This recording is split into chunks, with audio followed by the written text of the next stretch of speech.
The cold came without warning that cycle, and Cirith knew they were running out of time. She held her daughter's small hand as they walked through the lower markets of Station Verith 9, a place where the forgotten and the broken came to survive another day. The air here was thin and bitter. Nothing like the warm winds of their lost homeworld. Cirith was a Villani, a species known for their soft luminescent markings that glowed like starlight across their pale blue skin. But her light had grown dim over the past months, fading with each meal she skipped so her daughter could eat instead. Her daughter Kira was only 6 years old, small and quiet and far too thin for a child her age. She had stopped asking questions about their old home long ago, stopped asking when they would see their father again. The girl had learned silence the way other children learned songs. The underdeck was the lowest level of the station. A maze of rusted corridors and makeshift shelters where refugees from 100 conquered worlds lived in the shadows. The wealthy species above them enjoyed climate control and fresh air and safety, but down here the life support systems only provided the minimum required by galactic law. And now the cold season had begun. Cirith could feel it in her bones. That terrible chill that crept deeper with each passing hour. Her species could not survive prolonged cold. Their bodies were made for warmth and light, and without it their hearts would slow and eventually stop. She needed blankets, thermal blankets, that could trap heat and keep them alive through the season. She had seen them in the market stalls. Thick military-grade fabrics that glowed faintly with internal heating elements. One blanket could save a life. 2 could save a family. But Cirith had nothing left to trade. She had sold everything in the first weeks after arriving at the station. Her jewelry went first. Then her clothes except for the worn dress she wore now. Then the few tools she had managed to carry from their escape pod. She had worked every job she could find, cleaning waste systems and sorting cargo and doing things she tried not to remember. None of it was enough. The credits ran out faster than she could earn them. And the merchants here did not accept promises or pleas or tears. This was a place of transactions, cold and simple, where everything had a price and nothing was given freely. She stopped in front of a stall run by a Throg merchant, a massive creature with 4 arms and eyes like black stones. Behind him hung rows of thermal blankets, beautiful and warm, enough to save everyone in the underdeck, if only they could afford them.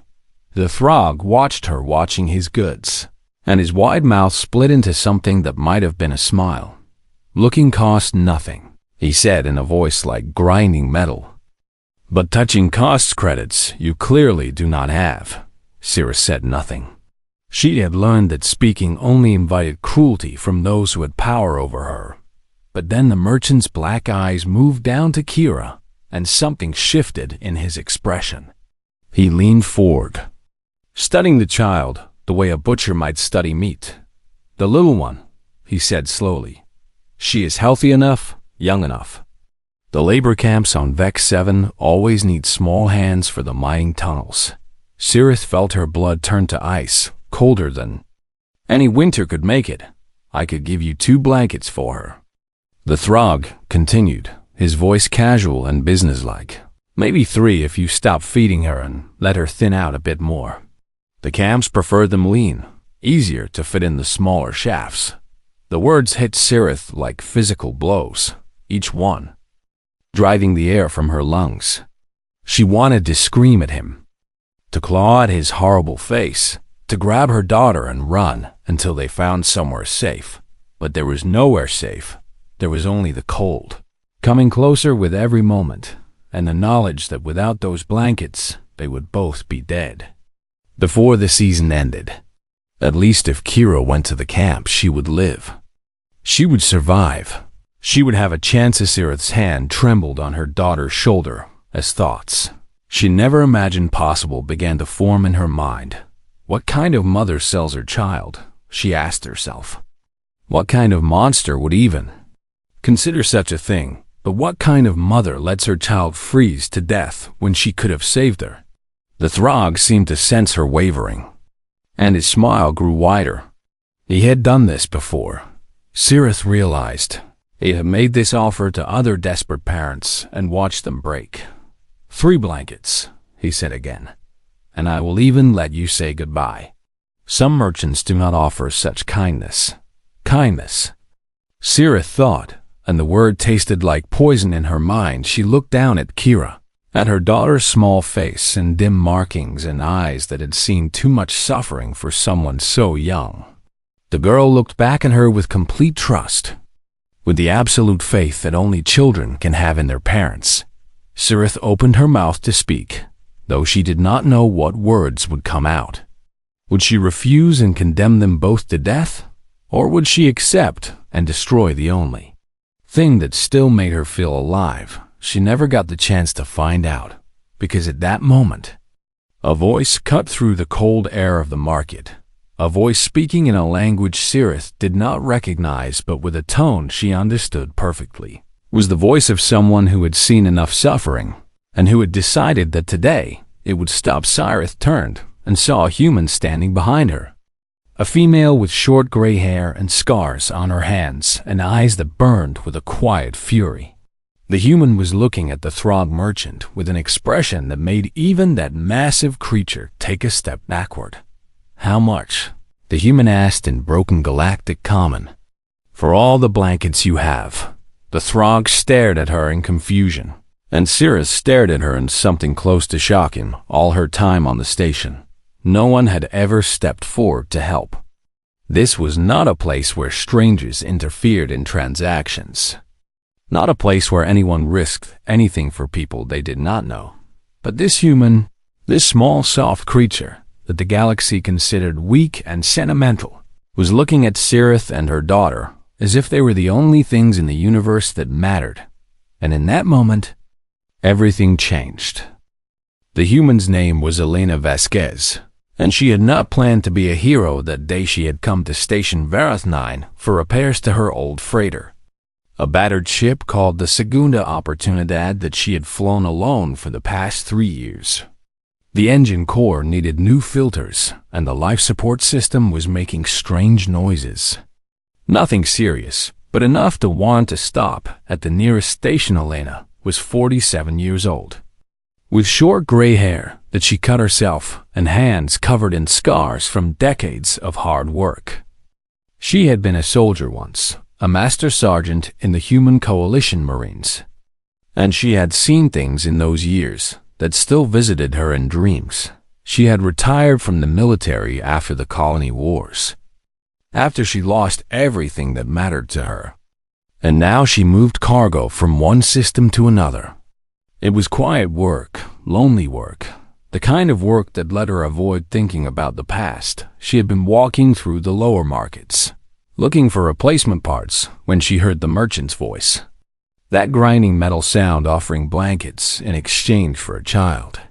Her translator caught the words with a slight delay, and for a moment she thought she must have misunderstood, but then she saw the mother's face, and she knew she had heard correctly. Elena had seen that expression before, on 100 different worlds in 100 different species. It was the look of someone trapped between 2 impossible choices. Someone being crushed by a universe that offered no mercy to the weak. She thought of her wife Maria and her daughter Sophia, gone now for 3 years, taken by a Dominion raid on Colony Vega 12, while Elena was deployed on the other side of the sector. She thought of the message she had received too late, the funeral she had missed, the empty ship she had flown ever since. She thought of all the times she had looked away because it was easier, because she could not save everyone, because the galaxy was too big and too cruel for one person to make a difference. And then she stopped thinking and started walking. The Throg merchant was twice her size, with 4 arms that could have torn her apart without effort. He was also a licensed trader on a station where humans had no special status or protection, where interfering in legal transactions could result in detention or worse. Elena did not care. How much? She asked in her broken Galactic common. For all the blankets you have. The merchant stared at her with those black stone eyes, clearly trying to understand what was happening. Humans were not known for grand gestures or heroic interventions. They were known for being soft and emotional and easy to exploit. This is not your business. Human, he said slowly, walk away before you make trouble for yourself. Elena did not walk away. Instead, she stepped closer, putting herself between the merchant and the Villani mother and child. I asked you a question, she said. And her voice was calm and steady in a way that made the merchant's forearms twitch nervously. How much for every blanket in your stall? The Throg named a price that was 3 times what the blankets were worth, clearly expecting her to refuse or to bargain or to simply give up and leave. But Elena just nodded and pulled out her credit chip, the one that held almost everything she had saved over the past year. Done, she said. The transaction completed with a soft chime. And suddenly, Elena owned 12 military-grade thermal blankets worth more than most refugees on the station earned in a lifetime. The merchant handed them over with a look of pure confusion. Still trying to understand what had just happened, Elena turned to the Villani mother, who was staring at her with wide golden eyes filled with fear and hope and disbelief. The little girl beside her had hidden behind her mother's legs, peeking out at the strange human with cautious curiosity. These are yours, Elena said. Holding out the blankets, the mother did not move to take them. Instead, she pulled her daughter closer and took a step backward, her dim markings flickering with distress. What do you want? She asked, her voice barely above a whisper. What is the price? Elena understood her fear. In a galaxy built on exploitation, no gift came without strings attached. Kindness was just another form of debt, another chain to bind the desperate to those with power over them. She crouched down slowly, making herself smaller and less threatening, and she looked at the little girl hiding behind her mother. The child reminded her so much of Sophia at that age, all big eyes and quiet watchfulness and a spirit that had not yet been broken by the world. Reached into her pocket and pulled out a ration bar, real food that she had been saving for herself, and she held it out to the girl. I want you to eat this, she said softly, and I want you to come with me. I have a ship. It is warm, and there is room for both of you. The mother's markings flickered again, brighter this time, and Elena could see the war happening behind her eyes. Every instinct was telling her this was a trap, that no one helped strangers for free, that accepting would only lead to more suffering. But the cold was coming, and her daughter was hungry. And sometimes hope was the only choice left. The little girl reached out and took the ration bar from Elena's hand. And something in the mother seemed to break and rebuild itself all at once. She let out a sound that was half sob and half laugh. And she finally reached out to accept the blankets. Why? She asked, her voice cracking. Why would you do this for us? Elena stood up slowly, her knees protesting the movement, and she looked at the Villani woman with eyes that held their own share of pain and loss. Because someone should have done it for you a long time ago, she said. And because I'm tired of living in a galaxy where children are sold for blankets. She turned and began walking toward the docking bay where her ship waited, not looking back to see if they would follow. She knew they would, because she knew what desperation looked like. And she knew that sometimes all it took was one person willing to reach out a hand behind her. The Throg merchant watched them go with an expression of pure bewilderment. He would tell others about the crazy human who had paid 3 times market price for blankets and given them away for nothing. And they would laugh at her foolishness. Let them laugh. Elena thought as she walked she had stopped laughing a long time ago. Around the same time, she stopped believing that the galaxy had to be cruel. There was another way to live, a way that her wife Maria had shown her, a way that she had almost forgotten in the years since her death today. She had remembered, and as she heard the soft footsteps of the mother and child following her through the corridor, Elena felt something stir in her chest that she had not felt in 3 long years. It felt like warmth, it felt like purpose, it felt like the beginning of something she could not yet name, but desperately wanted to understand. Sirith followed the human through the winding corridors of the station, her heart pounding with every step. She did not know why she was doing this. Every lesson she had learned since fleeing her homeworld told her that this was a mistake. That kindness from strangers always came with hidden costs. That she was walking into a trap from which there would be no escape, but her daughter was eating real food for the first time in weeks, and the blankets in her arms were warm against her chest. And something about the human's tired eyes had reminded her of a truth. She had almost forgotten not everyone in the galaxy was a monster still. She kept her distance as they walked, ready to run if the human showed any sign of threatening Kira. She had survived this long by trusting no one, and she was not about to change now just because a stranger had shown her an unexpected kindness. The docking bay was on the far edge of the underdeck, past rows of abandoned storefronts and piles of discarded machinery that the station masters had never bothered to clean up. It was a place where only the poorest ships docked, vessels too old or too damaged to afford berths in the upper levels. The human ship was waiting in Bay 17, and Sirith stopped in her tracks when she saw it. The Segunda Oportunidad was not a pretty ship by any standard. Its hull was covered in patches and repairs. Its paint had faded to a dull gray, and one of its landing struts had been replaced with what looked like a piece of salvaged industrial equipment, but it was also clearly well maintained, with clean viewports and functional running lights and an airlock that opened smoothly when the human pressed her hand to the scanner. This was not the ship of someone who had given up on life. It was the ship of someone who cared deeply about the things that mattered. "Come inside," the human said. Stepping through the airlock, "It is warm." Sirith hesitated at the threshold, her grip tightening on the blankets. This was the moment of truth.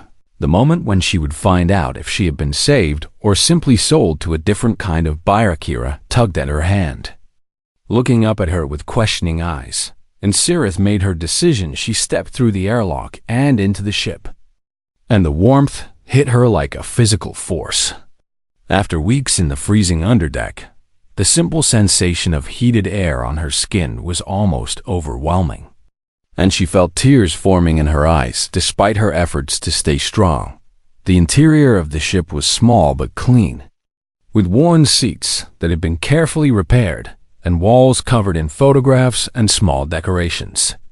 It looked like a home rather than just a vehicle, a place where someone had built a life instead of just existing. "Sit," the human said, gesturing to a cushioned bench near the galley. "I will make food." Sirith sat, pulling Kira onto her lap and wrapping the blankets around them both. She watched as the human moved around the small kitchen area, pulling containers from storage and activating heating elements with practiced ease. "My name is Elena," the human said without turning around. "Elena Vasquez." "What are your names?" Sirith considered lying, giving false names that could not be traced, but something stopped her. If she was going to die in this ship, she wanted someone to know who she had been. "I am Sirith," she said quietly. "And my daughter is Kira." Elena nodded and continued cooking, filling the small space with smells that made Sirith's stomach ache with hunger. She had not realized how much she had been denying herself until that moment, how many meals she had skipped so that Kira could eat. "You are Vallani," Elena said, "from the 7th Spiral. I met your people once during the war. They were kind to me when they did not have to be." Sirith blinked in surprise. Most species in the galaxy did not bother to learn anything about the Vallani. They were too few and too weak to matter in the grand scheme of galactic politics. "You know of our world?" she asked. Elena turned around with 2 steaming bowls in her hands, placing them on the small table in front of Sirith and Kira. "I know it fell to the Dominion 4 years ago," she said, her voice gentle. I know your people were scattered across 100 stations and refugee camps. I know you have been suffering, and I know that no one has helped." She sat down across from them, her own bowl untouched in front of her. "I also know that you were about to sell your daughter to save her life," Elena continued. "And I know that you hate yourself for even considering it." The words cut through Sirith like a blade, and she felt the tears she had been holding back finally begin to fall. She had tried so hard to be strong, to protect Kira, to survive one more day, and then one more after that. But she was so tired, and she had almost done the unforgivable. And now this stranger was looking at her with eyes that held no judgment. "I am not a monster," Sirith whispered, the words coming out broken and desperate. "I love her more than anything in the universe. I would die for her, but I could not let her freeze. I could not watch her fade away when there was something I could do." Elena reached across the table and took Sirith's hand in her own, her grip warm and steady. "I know," she said simply. "You are not a monster. You are a mother who was given no choices by a galaxy that does not care about people like us." She squeezed Sirith's hand once and then let go, pushing one of the bowls closer. "Eat," she said. "Both of you. There is plenty more. And when you are finished, we will talk about what comes next." Sirith looked down at the bowl, at the strange human food that Elena had called pasta, and she felt something shift inside her chest. It was small and fragile, and she was afraid to name it. But it felt like the first green shoot pushing through frozen ground. She picked up the eating utensil and began to feed Kira, and then herself.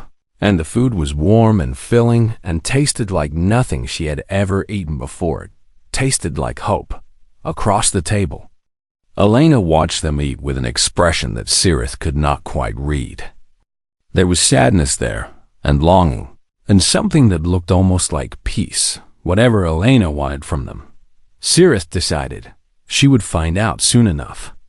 But for now, in this moment, she and her daughter were warm and fed and safe, and that was more than she had dared to dream of in a very long time.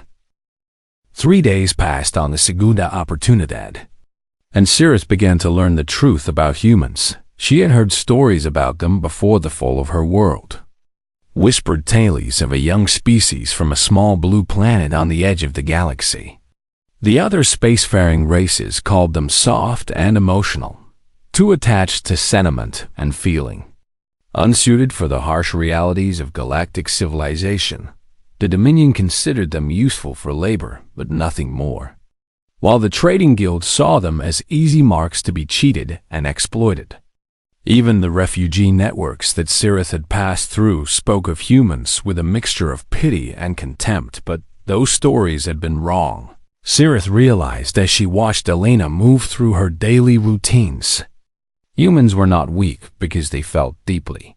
They were strong in a way that other species could not understand. Elena woke early every morning and checked every system on her ship, running her scarred hands over pipes and panels with the careful attention of someone who knew that survival depended on the small details. She cooked meals 3 times a day, always making sure that Sirith and Kira ate before she touched her own food. She spoke to Kira with patience and gentleness, answering the girl's endless questions about the ship and the stars, and the strange human foods that she had never tasted before. She taught her words in a language called Spanish, the tongue of Elena's ancestors, and laughed when Kira tried to pronounce them with her Villani accent. She asked nothing in return for any of it on the 3rd night, after Kira had fallen asleep in the small cabin that Elena had given them. Sirith found the human sitting alone in the cockpit. Elena was staring out at the stars through the viewport, her face reflected faintly in the glass, and she looked older than Sirith had first thought. "May I sit?" Sirith asked from the doorway. Elena nodded without turning around, and Sirith settled into the co-pilot's chair beside her. They sat in silence for a long moment, watching the distant lights of other ships moving through the darkness. "I need to ask you something," Sirith finally said. And I need you to tell me the truth." Elena turned to look at her, her expression open and unguarded. "Ask, why are you doing this?" Cirrus said. "And please do not tell me it is because you are kind or because you wanted to help. No one spends their life savings on strangers without a reason. No one takes refugees onto their ship without wanting something in return." Elena was quiet for a long time. Long enough that Cirrus began to wonder if she had offended her. But then the human reached into her pocket and pulled out a small device, a holographic projector that flickered to life in her palm. Two figures appeared in the air above her hand, rendered in soft blue light. A woman with dark hair and a laughing smile, and a little girl who looked about Kira's age with her mother's eyes and her father's curly hair. "Maria and Sophia," Elena said, her voice rough. "My wife and my daughter." Cirrus looked at the hologram and felt her heart clench in her chest. She did not need to ask what had happened to them. She could see the answer in the way Elena held the projector, like it was the most precious thing in the universe. "The colony wars," Elena continued. 3 years ago, I was deployed on the far side of the sector when the Dominion raided our colony. I received the message too late. By the time I arrived, there was nothing left but ashes and silence." She closed her hand around the projector and the hologram disappeared.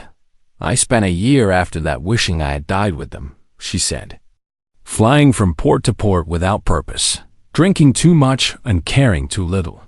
I thought about ending it more than once, about pointing my ship at the nearest star and letting go." Cirrus reached out and placed her hand on Elena's arm, a gesture of comfort that crossed the boundaries between their species. "What stopped you?"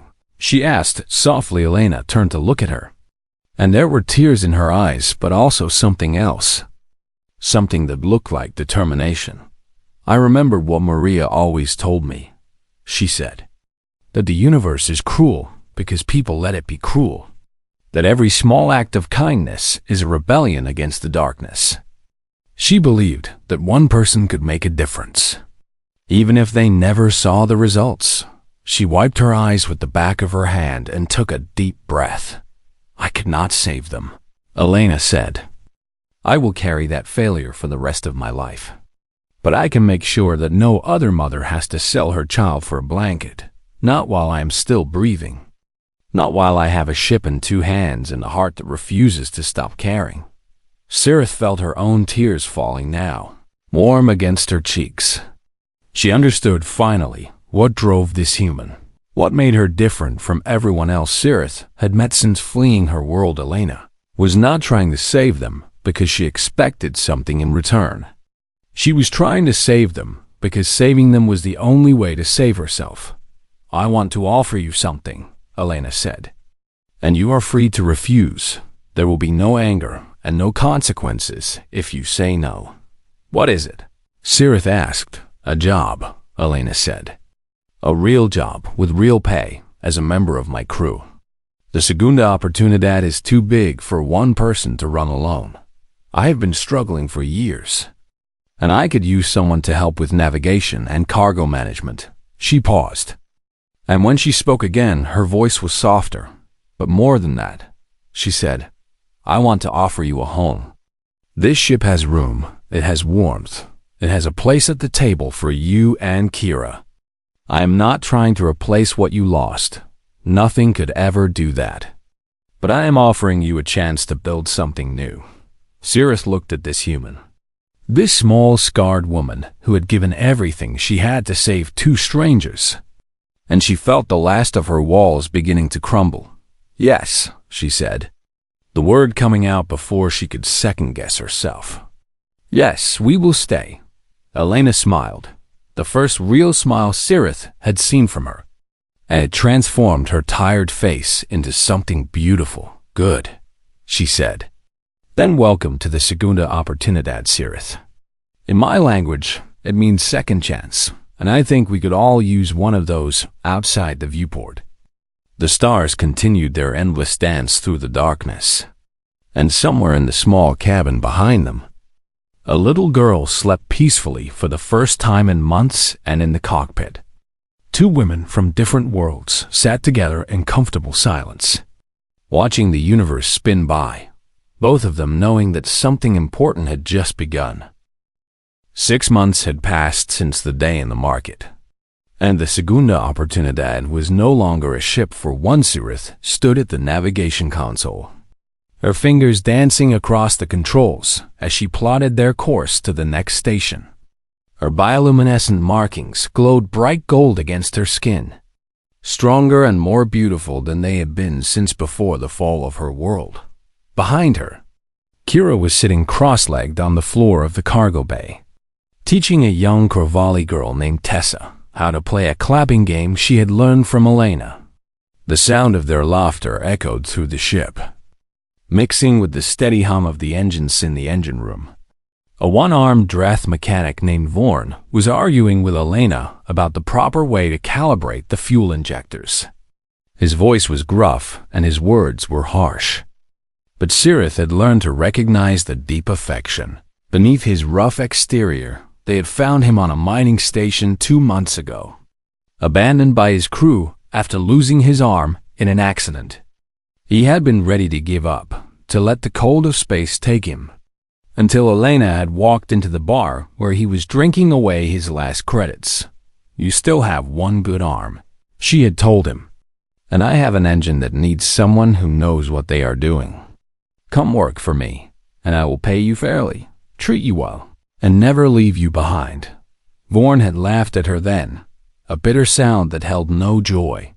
He had asked her what she wanted in return, what the catch was, what the price would be for her kindness. Elena had simply shrugged and bought him another drink. "The only price is that you help the next person who needs it," she had said. "Whenever you can, however you can. That is all I ask." Vorn had been with them ever since, and his mechanical skills had turned the Segunda Oportunidad from a functioning ship into something close to a marvel. He had rebuilt systems that Elena had given up on years ago, improved their fuel efficiency, and installed defensive measures that made them safer in the dangerous shipping lanes. Tessa had come to them a month after that, a teenage runaway fleeing an arranged marriage on her homeworld. She had stowed away in their cargo hold, expecting to be thrown out an airlock when discovered, and instead had been given a warm meal and a bunk of her own. The ship was full now, full of noise and life and the beautiful chaos of a family that had chosen each other. Mealtimes had become loud affairs, with 5 different species arguing about whose turn it was to cook. And the corridors that had once felt empty now echoed with footsteps at all hours. And it was not just them. Word had spread through the underdeck of Station Vareth 9, whispered from one refugee to another. There was a human, they said, a human who helped people without asking for anything in return. A human who saw the suffering of the galaxy and refused to look away. Other humans had heard the stories too. And something strange had begun to happen. Cargo haulers started leaving extra supplies at refugee camps. Medical ships began offering free treatment to the displaced. Teachers arrived at stations where no schools had existed before. They called themselves the Blanket Coalition, a name that had started as a joke but had grown into something real. They were merchants and soldiers and scientists and artists, humans from every walk of life who had decided that kindness was not weakness, but strength. The Galactic Dominion dismissed them as sentimental fools, soft creatures playing at charity, while the real powers of the galaxy conducted serious business.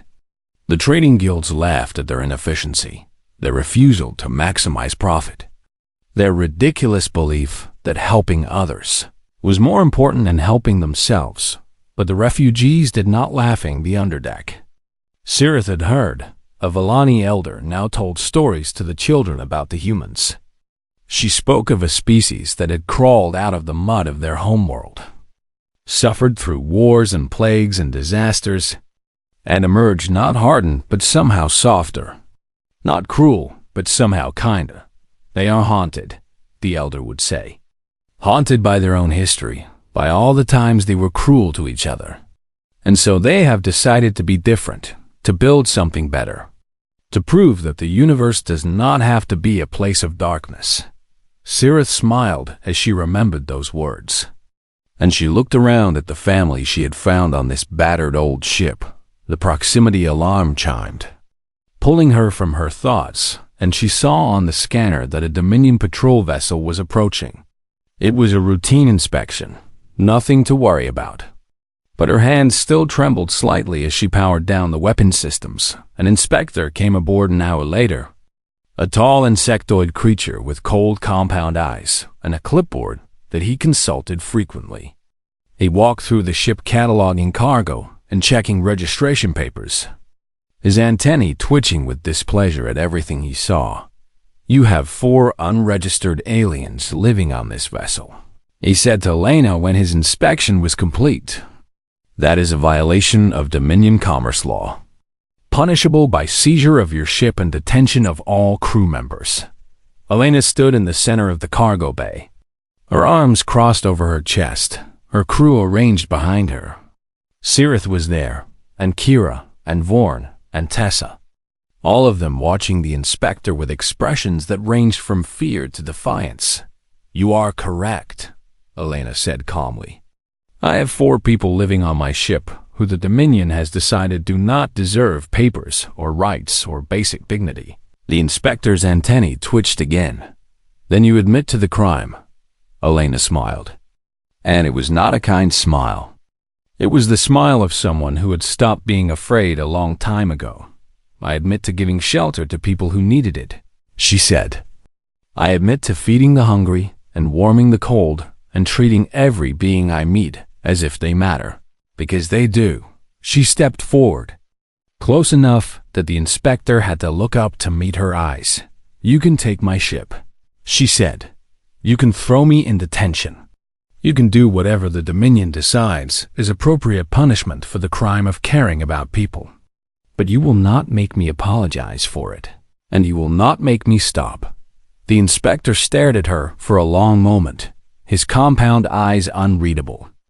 Then he looked past her at the crew standing together, at Cirith's glowing markings and Kira's defiant little face and Vorn's remaining arm clenched into a fist. "I see no violations here," he said finally, his voice flat. "This inspection is complete." He turned and walked back to his ship without another word. And when the airlock closed behind him, the cargo bay erupted in cheer. Cirith watched Elena accept hugs from Tessa and grudging shoulder pats from Vorn. And she finally understood what made humans so dangerous. It was not their strength or their technology or their numbers.